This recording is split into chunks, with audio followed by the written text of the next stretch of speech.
અબ્દુલરહમાન Chishti, Medina મસ્જિદ લિંબાયત, સુરત. મિલાદુન નબીનો જુલુસ પૈગંબર સાહેબના જન્મદિવસનું ચાલી રહ્યું છે. પોલીસ બંદોબસ્ત સરસ છે. સાથે અમારા કોર્પોરેટરશ્રીઓ શ્રી સંજયભાઈ અને પણ અહીંયા હાજર છે. દરેક સમાજના લોકો હાજર છે અને દર વર્ષની જેમ શાંતિથી હિન્દુ મુસ્લિમ સાથે મળી અને આ તહેવારની ઉજવણી કરી રહ્યા છે. આજે ઈદ એ મિલાદનો આ તહેવાર છે. મોહમ્મદ પૈગંબર સાહેબનો જન્મદિવસ છે. એ જન્મદિવસના ઉપલક્ષમાં તમામ મુસ્લિમ બાંધવોને આપણા કેન્દ્રીય જલશક્તિ મંત્રી આદરણીય સી આર પાટીલ સાહેબ, આપણા વિસ્તારના ધારાસભ્ય બેન શ્રી સંગીતાબેન પાટીલ, આ વિસ્તારના કોર્પોરેટર તરીકે હું સંજયભાઈ પાટીલ, ભાઈ જયેશભાઈ પાટીલ, તમામ સુષ્માબેન, કવિતાબેન, આ તમામ કોર્પોરેટરો હતી આ મુસ્લિમ સમાજને અમે ખૂબ ખૂબ શુભકામના પાઠવી છે.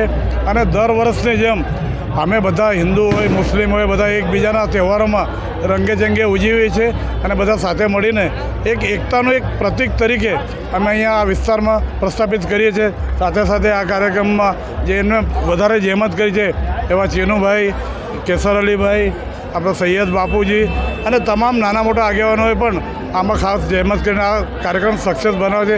એ બધા તમામ મુસ્લિમ બાંધવોને હું ખૂબ ખૂબ અભિનંદન અને ધન્યવાદ અને શુભેચ્છા પાઠવું છું.